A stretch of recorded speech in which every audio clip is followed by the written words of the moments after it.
18 জুলাইত পালন কৰা হয় মেণ্ডেলা দিৱস। মেণ্ডেলা দিৱস কাৰ জন্মদিনত পালন কৰা হয়, এই দিৱসৰ প্ৰধান লক্ষ্য আৰু এই দিৱসৰ বাণী কি ইত্যাদি সকলোখিনি লৈ আহিছোঁ আজি মোৰ এই ভিডিঅ'টোৰ জৰিয়তে।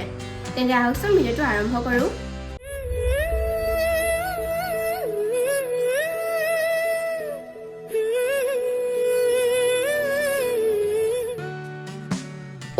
জুলাই মেণ্ডেলা দিৱস। দক্ষিণ আফ্ৰিকাৰ বৰ্ণবাদ বিৰোধী সংগ্ৰামৰ নেতা তথা দেশখনৰ প্ৰথমগৰাকী কৃষ্ণাংগ ৰাষ্ট্ৰপতি নেলছন মেণ্ডেলাৰ জন্মদিনটো মেণ্ডেলা দিৱস হিচাপে পালন কৰিবলৈ লোৱা হৈছে। ৰাষ্ট্ৰসংঘৰ অনুমোদন মৰ্মে 2010 চনৰ 18 জুলাইত প্ৰথমবাৰৰ বাবে মেণ্ডেলা দিৱস পালন কৰা হয়। এইগৰাকী মহান নেতাৰ জন্মদিনটো মেণ্ডেলা দিৱস হিচাপে উদযাপনৰ বাবে আনুষ্ঠানিক স্বীকৃতি বিচাৰি নেলছন মেণ্ডেলা ফাউণ্ডেশ্যনে 2009 চনত বিশ্ব সম্প্ৰদায়ৰ পৰা সমৰ্থন কামনা কৰিছিল।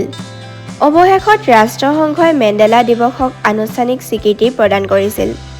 নেলছন মেণ্ডেলাৰ আদৰ্শ, সংগ্ৰাম আৰু লক্ষ্যৰ কথা সমগ্ৰ বিশ্ববাসীৰ মাজত প্ৰসাৰিত কৰাই হৈছে এই দিৱসৰ প্ৰধান লক্ষ্য। এই দিৱসৰ প্ৰধান বাণী হ'ল, নেলছন মেণ্ডেলাই সামাজিক ন্যায়ৰ বাবে 67 বছৰ সংগ্ৰাম কৰিলে। আপুনি মাথো 67 মিনিট সময় দি এই সংগ্ৰামৰ অংশীদাৰ হওক। আজিলৈ ভিডিঅ'টো ইমানেই। ধন্যবাদ।